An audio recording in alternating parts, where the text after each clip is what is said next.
Hello and welcome to the Prelims Practice session for the upcoming preliminary examination. Now in this video, we'll be taking up 10 questions from the current affairs of September month.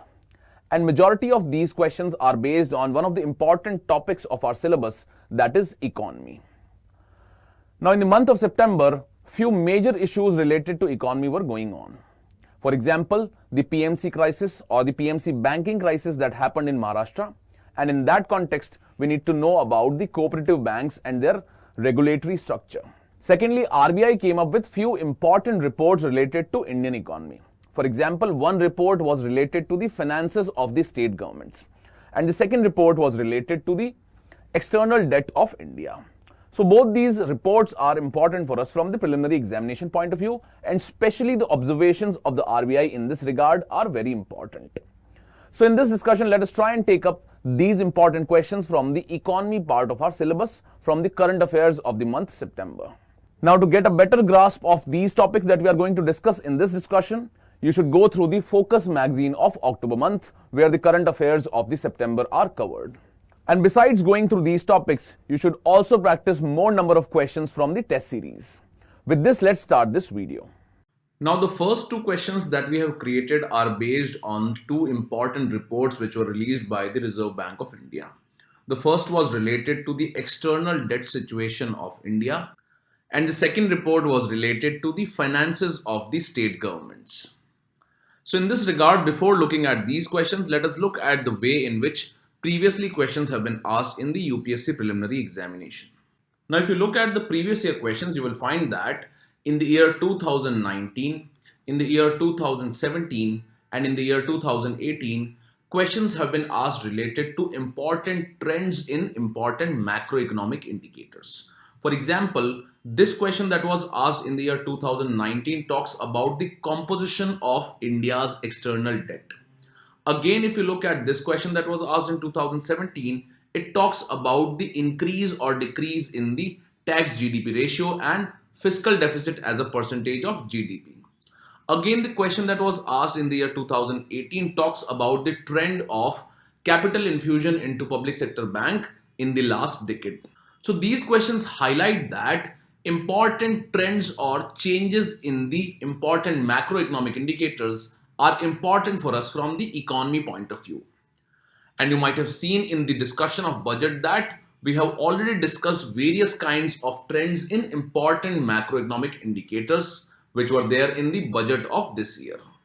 So if you look at this question that was asked in 2019, it is directly related to the external debt, and it reads that most of the India's external debt is owned by the government entities, and second is that all of India's external debt is dominated in US dollars. Now both these statements that are given here are incorrect because most of India's external debt is presently owned by non-sovereign or non-governmental entities. And this is because majorly the external debt is borrowed by various corporations and companies. Again, India is not just borrowing from the United States of America, and hence all of India's external debt is not dominated in US dollars. And this external debt of India is diversified into a basket of different currencies. Now again, if you look at this question that was asked in the year 2017, it reads tax revenue as a percentage of GDP of India has steadily increased in the last decade. Again, the second statement reads that the fiscal deficit as a percentage of GDP of India has steadily increased in last decade. So if you go through the data of tax to GDP, it is sometimes given in the economic survey. And also the trend of fiscal deficit is provided by the budget document and the economic survey as well.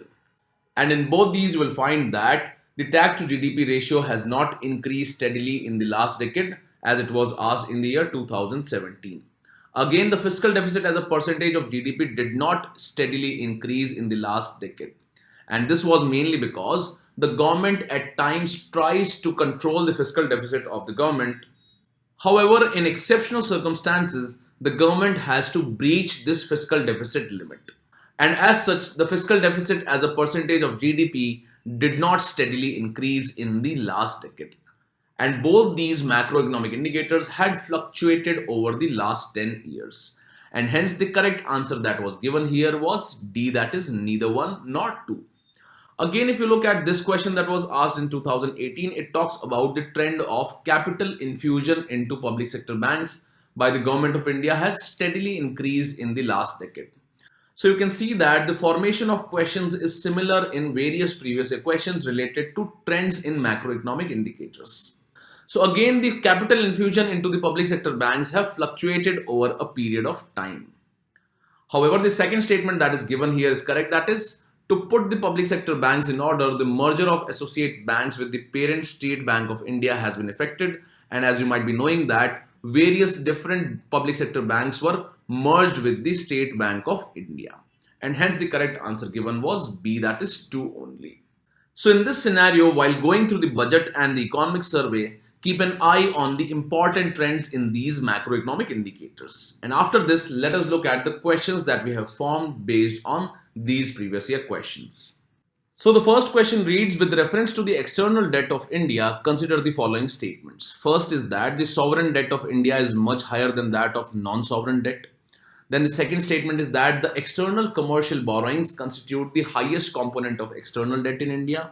Third is that the share of long-term external debt is much higher than that of short-term external debt.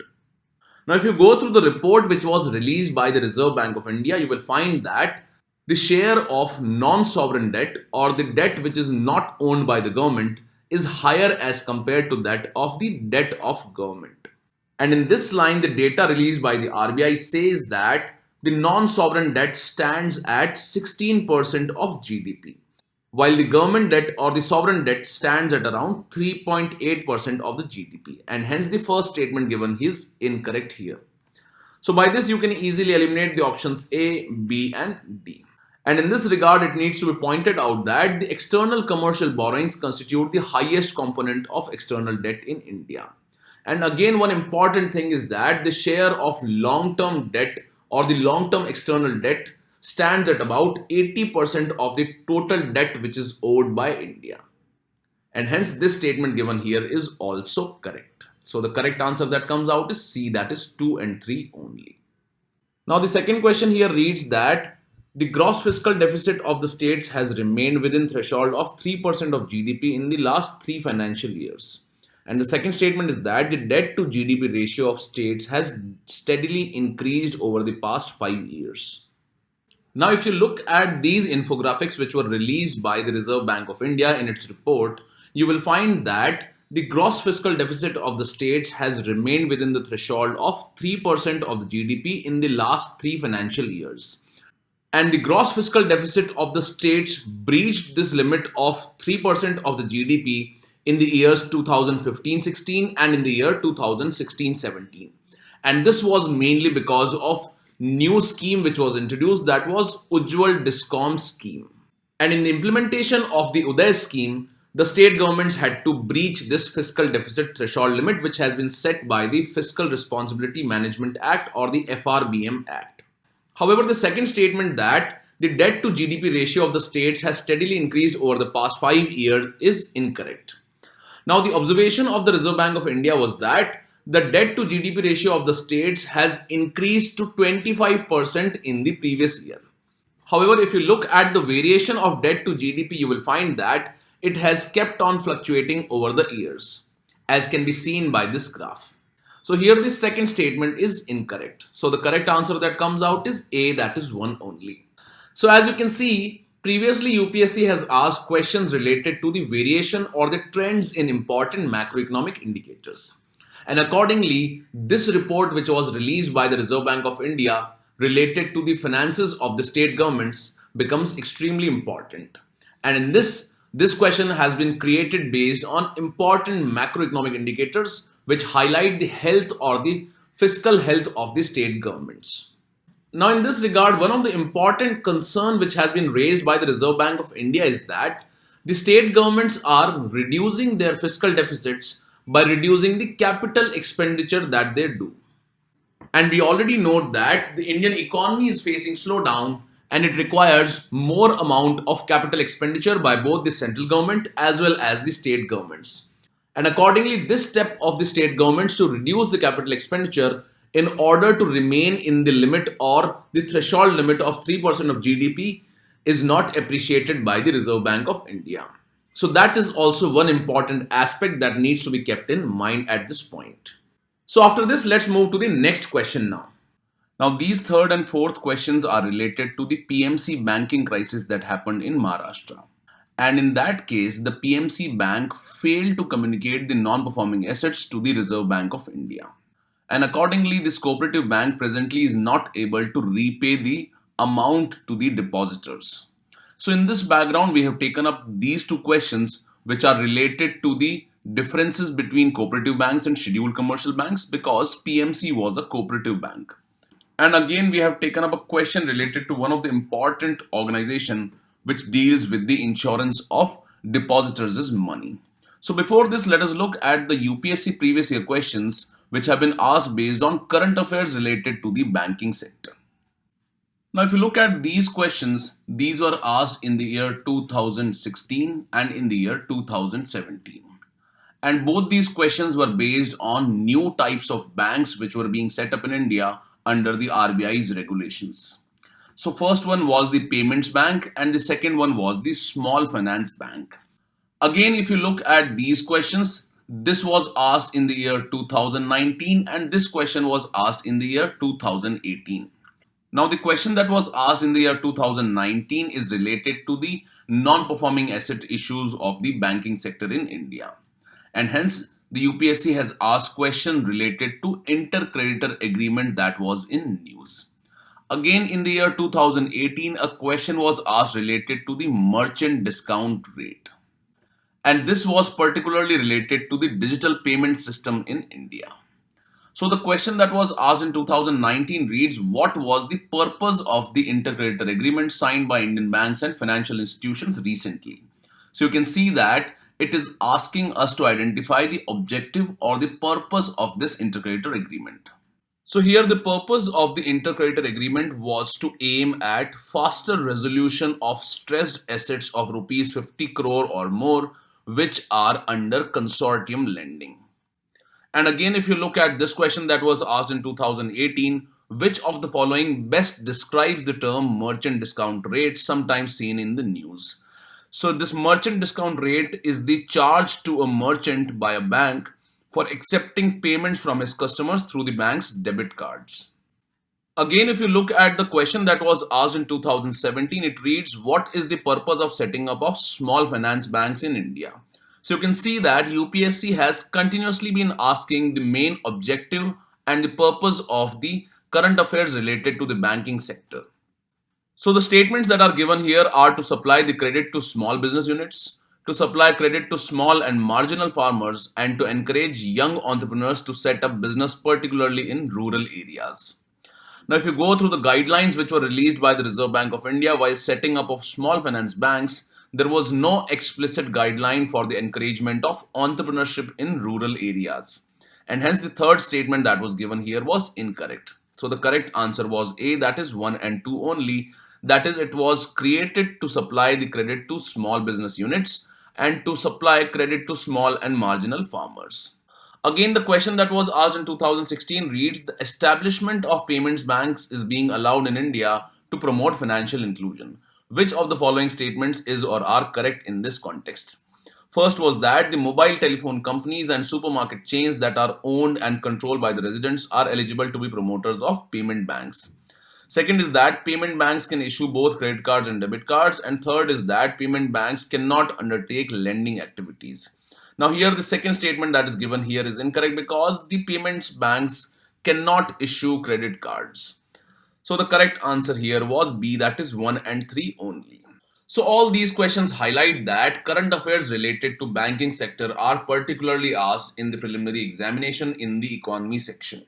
So particularly you need to be aware of the important terms that are in news related to the banking sector, and also you need to be aware of the purpose and the objectives of setting up of new banks like the payments bank, the small finance banks, etc. Now in the PMC banking crisis of Maharashtra, the bank was unable to pay to its depositors. And in this context, the issue of insurance of the deposits in the banks came up in the news articles.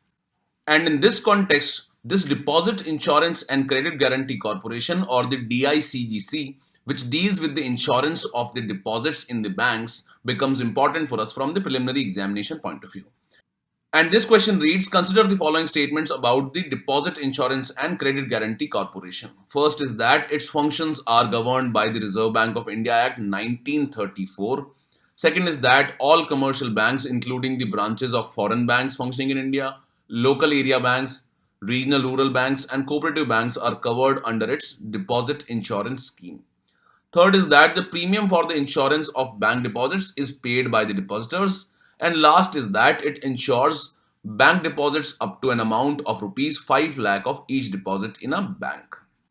Now, if you study about the Deposit Insurance and Credit Guarantee Corporation, you will find that the functions of this corporation are governed by the Deposit Insurance and Credit Guarantee Corporation Act of 1961, and it is not governed by the Reserve Bank of India Act 1934. However, this corporation has been set up by the Reserve Bank of India and it works under the regulation of the RBI. So it needs to be clarified that it draws its powers from the act that is related to the Deposit Insurance and Credit Guarantee Corporation and is not governed by the Reserve Bank of India Act 1934. And hence the first statement given here is incorrect. So by this you can eliminate the options A and D. Now again, if you look at this third statement, the premium for the insurance of bank deposits is paid by the depositors, which is also incorrect because this premium is paid by the banks themselves and not by the depositors. So hence by this you can eliminate the option C again. So the correct answer that comes out is B, that is 2 and 4 only, and it needs to be understood that it covers all the commercial banks, which also includes the foreign banks functioning in India.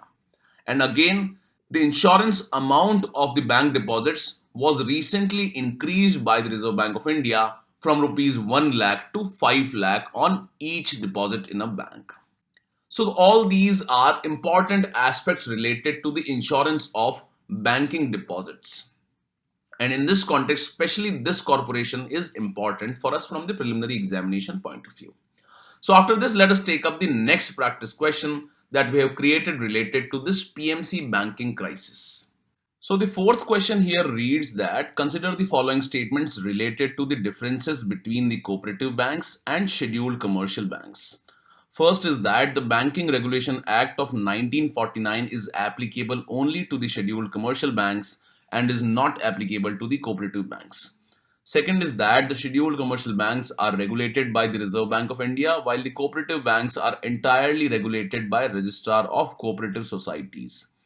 And then the third statement is that unlike the scheduled commercial banks, there is no clear distinction between the shareholders and borrowers in case of the cooperative banks. And you should closely look at the requirement of the question. So it reads, which of the statements given above is or are incorrect? So your approach should be identifying the incorrect statements that are given in this question. Now, if you read about the regulation of the cooperative banks, you will find that only some sections of the 1949 Banking Regulation Act are applicable to the cooperative banks. So it is clear that although not all the sections of the Banking Regulation Act are applicable to cooperative banks, however, certain sections of this Banking Regulation Act of 1949 are applicable to the cooperative banks also. And hence the first statement that is given here is incorrect. Further, regarding the second statement, you should note that the banking related operations of the urban cooperative banks are regulated by the Reserve Bank of India. And RBI in this regard lays down the capital adequacy, risk control and lending norms, etc. Further, regarding the management of the cooperative banks, you should note that it is regulated by the Registrar of Cooperative Societies, either created under the state government or the central government. And hence, this second statement here is also incorrect.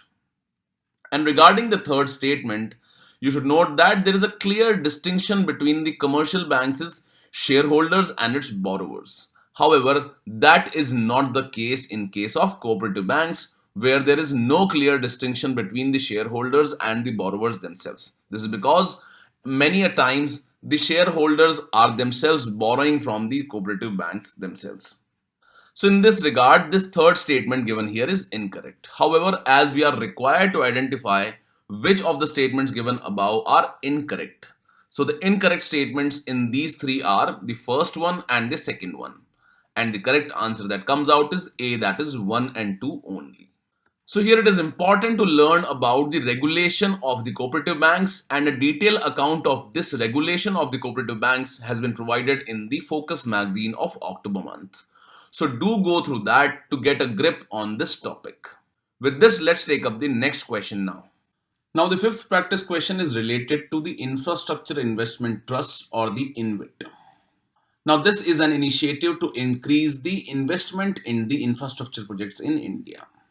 So in this regard, if you look at this previous year question, it was asked in the year 2017, and it reads, with reference to the National Investment and Infrastructure Fund, which of the following statements is or are correct? So this question that was asked in 2017 was also related to an initiative of the Government of India, which aimed at increasing the investment in the infrastructure projects in India.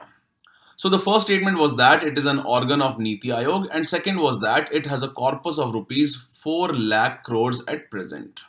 Now regarding this National Infrastructure and Investment Fund, you should note that Niti Aayog does not have any financial powers, and hence this statement that was given here was incorrect.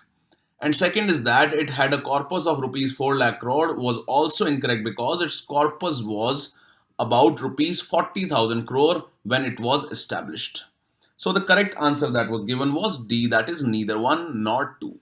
Now again, this question that we have created reads, with reference to the Infrastructure Investment Trust, InvIT, consider the following statements. First is that the Government of India has a shareholding of more than 50%, and second is that all the InvITs are required to be registered with Reserve Bank of India.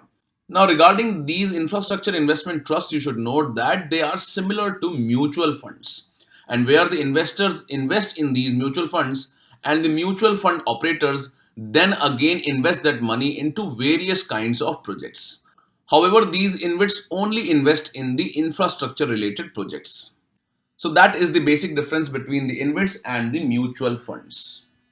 Now, as the InvITs are similar to the mutual funds, the retail investors invest in these infrastructure investment trusts, and it is not the Government of India which invests in these InvITs. And hence this first statement given here is incorrect. That is, the Government of India has a shareholding of more than 50% here.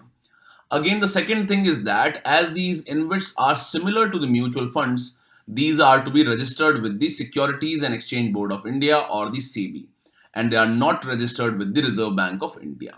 So again, this second statement is also incorrect here. So the correct answer that comes out is D, that is neither 1 nor 2. Now, current affairs related to infrastructure investment are important for us from the preliminary as well as mains examination point of view. Now, for example, the Government of India came out with National Manufacturing Investment Policy. And in this, the National Manufacturing Investment Zones were to be created. And accordingly, a question was asked in the preliminary examination of 2013, which talked about the important features of the NMIZs that were being proposed to be created. So keep an eye on important initiatives related to increasing the infrastructure investment in India. So with this, let's take up the next question now. Now this sixth question has been created based on the strategic disinvestment that the government is trying to do of some Maharatna and Navratna companies. And in that case, the concept of golden share has come up. So the government has proposed to introduce the concept of golden share in the disinvestment of certain public sector units. Now in this regard, this question reads that consider the following statements related to the concept of golden share. First is that the golden share is the share which enables the entity owning it to veto the decisions of other shareholders. And second is that the owner of the golden share must compulsorily have more than 51% ownership in the company. Now this concept of golden share was first implemented by the government of United Kingdom in early 1980s. And it was done when the government of UK had privatized many state-owned companies. Now, as we all know that by disinvestment, the government generally dilutes its share in the functioning of a public sector undertaking. And that considerably reduces the influence of the government in the decision-making of those public sector enterprises if the ownership falls below the 50% mark. Now, to have the control of the government over the public sector units, and at the same time privatizing those public sector enterprises, the government has introduced this concept of golden share. So the rationale of introducing the golden share is to prevent a takeover of the newly privatized PSU and ensure that the government has a major say in the matters of such public sector enterprises which have been either privatized or disinvestment has been done in those PSUs. So what this golden share does is that it enables the entity owning the golden share to veto the decisions of other shareholders. And the golden shareholder can veto the decision even when he or she does not own the majority of the shares. So in case of the public sector enterprises, the government can exercise veto if it has the golden share even when it has less than 51% of the ownership.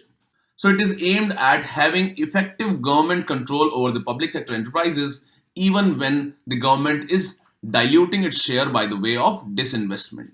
And hence, if you look at this first statement, it says that the golden share is the share which enables the entity owning it to veto the decisions of the other shareholders, which is correct here. And the second statement that ownership of the golden share must compulsorily have more than 51% ownership in the company is incorrect in this regard. And hence the correct answer that comes out is A, that is 1 only. So as the government of India is trying to introduce this concept of golden share, it is important for us to learn about the key aspects or the basic concepts related to this term golden share. With this, let's take up the next question now. Now this seventh question here is related to an important term that was in news related to science and technology section. And this term is known as quantum supremacy. So in this context, recently Google had claimed that it has achieved quantum supremacy. So in this context, let us first look at the previous year questions and then try to understand what is meant by this term quantum supremacy that is sometimes seen in the news. Now regarding the previous year questions of the current affairs related to science and technology section, we have already discussed them in the current affair discussion of July month. And also we have discussed in the part 2 of the July month various questions related to emerging technologies. Now, if you look at this question that was asked in the year 2017, it talks about the purpose of the ELISA project. So regarding the important researches that are going on in the field of science and technology, UPSC requires us to identify the main objective or the purpose of those research projects. Secondly, UPSC has been asking questions related to emerging technologies, for example, 3D printing in 2018. It has asked questions related to bitcoins in 16. Then it has asked questions related to CRISPR-Cas9 in 2019 and 18 respectively. So this highlights that as quantum computing is one of the emerging fields, and that is why this term quantum supremacy becomes extremely important for us from the preliminary examination point of view. So the question reads, which of the following defines the quantum supremacy term sometimes seen in the news? First is that it refers to the dominance acquired by a nation by the development of supercomputers. Second is that it means demonstrating that a quantum device can solve a problem faster than the classical computers. Third is that it represents demonstrating that a programmable quantum device can solve a problem that classical computers practically cannot. And then lastly, it means that it refers to the dominance acquired by a nation due to breakthroughs in quantum computing. Now, if you look at the usage of the term quantum supremacy by Google, it has used so because it has solved a problem which could not be solved by even supercomputers. So as such, acquiring quantum supremacy does not refer to the dominance acquired by a nation by the development of supercomputers. And also it does not refer to the dominance acquired by a nation due to the breakthroughs in quantum computing. However, the most important aspect of this quantum supremacy is that it refers to demonstrating that a programmable quantum device can solve a problem that classical computers practically cannot. And it can also solve those problems which cannot even be solved by supercomputers. So by achieving the quantum supremacy, the quantum devices not just solve the problems faster as compared to the classical computers, but they also solve those problems which can practically not be computed or solved by the classical computers as well as the supercomputers. And hence, C is the correct answer here. So again, read about this term quantum supremacy in detail from the Focus magazine of October month. With this, let's take up the next question now. Now this 8th question is related to the World Travel and Tourism Competitiveness Index. And this was in news in the month of September because India's ranking improved on this index by 6 numbers. And presently India is ranked at 34th on the World Travel and Tourism Competitiveness Index. Now we already know that important indices that are in news are favorite areas in which UPSC asks questions. For example, as we have discussed in the current affairs of July month, various previous year questions that have been asked related to important indices or important reports. And as you can see, we have discussed the questions that were asked in 2019 and they were related to the Global Competitiveness Report, and the second was related to the World Bank's Ease of Doing Business. And in these questions, it is important to know about the organization which is computing or releasing such report. So in this question, the options that are given are World Bank, World Economic Forum, International Monetary Fund, and World Tourism Organization. So here, no need to get confused with the World Tourism Organization, which is a body of the United Nations. And this World Travel and Tourism Competitiveness Index is released by the World Economic Forum. So the correct answer here is B. Now, another thing that should be noted is that UPSC has asked many questions related to important indices which are computed by the World Economic Forum. And in the upcoming Prelims Compass, you will find a compilation of all the important indices that were in news and which are released by important international organizations. So do go through them and try and remember each and every index that is given there. With this, let's take up the next question now. Now, the ninth question is related to index of 8 core industries which can be regularly seen in the newspapers. So in this regard, we have formulated this question based on the index of 8 core industries. Now, before solving this question, let us look at some previous year questions first. So if you look at these questions, these were asked in the year 2015 and 2012 respectively. So this question that was asked in 2015 required us to identify the highest weight that has been given to the sector in the index of 8 core industries. And in this case, the correct answer was electricity generation. Again, the question that was asked in 2012 required us to identify which all constitute the 8 core industries within the overall index of industrial production. And if you knew that textiles are not part of the 8 core industries in the index of industrial production, you could have easily eliminated the options A and D. And the correct answer here was C, that is 1, 2, 3 and 4 only. So this question reads, which of the following statements is or are correct about the index of 8 core industries? First is that it is compiled and released by the National Statistical Office. And second is that the base year for its calculation is 2014 and 15. Now regarding the index of 8 core industries, you should note that it is calculated based on 8 core industries, for example, cement, coal, petroleum refinery products, etc. And combinedly, these 8 core industries constitute 40.7% weightage of the overall index of industrial production. However, one unique thing about this index of 8 core industries is that it is not compiled and released by the National Statistical Office. However, it is released by the Office of Economic Advisor under the Ministry of Commerce and Industries. And second thing is that it is calculated based on the base year 2011 and 12. So this statement here is also incorrect. So the correct answer here is D, that is neither the statement 1 nor the statement 2 are correct. So whenever you read about such indices in the newspapers, you should know which agency is releasing this index. And secondly, what is the base year of calculation and what is the weightage of respective sectors in these indices. So similarly, you should also learn keenly about the consumer price index, the wholesale price index, etc. And you should also know that the index of industrial production or the IIP index is released by the National Statistical Office, which is under the Ministry of Statistics. Now the last question is related to asteroid impact deflection mission, which is sometimes seen in the news or is also known as the IDA mission. Now the main purpose or objective of this mission is to test whether the scientists can deflect the asteroid which is coming towards the Earth. And the asteroids which are moving in the direction of the Earth can be fatal to the Earth itself. And hence this IDA mission is important for the deflection of all those asteroids which are moving towards the Earth. So this question requires us to identify that the IDA mission is an initiative of which of the following. And the agencies that are given are the Indian Space Research Organization or the ISRO. Second is the Japanese Aerospace Exploration Agency. Then there is Chinese National Space Administration and NASA and the European Space Agency. So here it should be understood that it is an initiative of NASA and European Space Agency jointly. So in this video discussion, we have taken up 10 important questions from the current affairs of September month. And in the coming weeks, we'll be discussing 20 important questions from the month of October. And to revise the current affairs of the October month, you can go through the Focus magazine of November month. And we'll also be releasing the videos related to the environment and ecology section shortly. So stay tuned for more videos.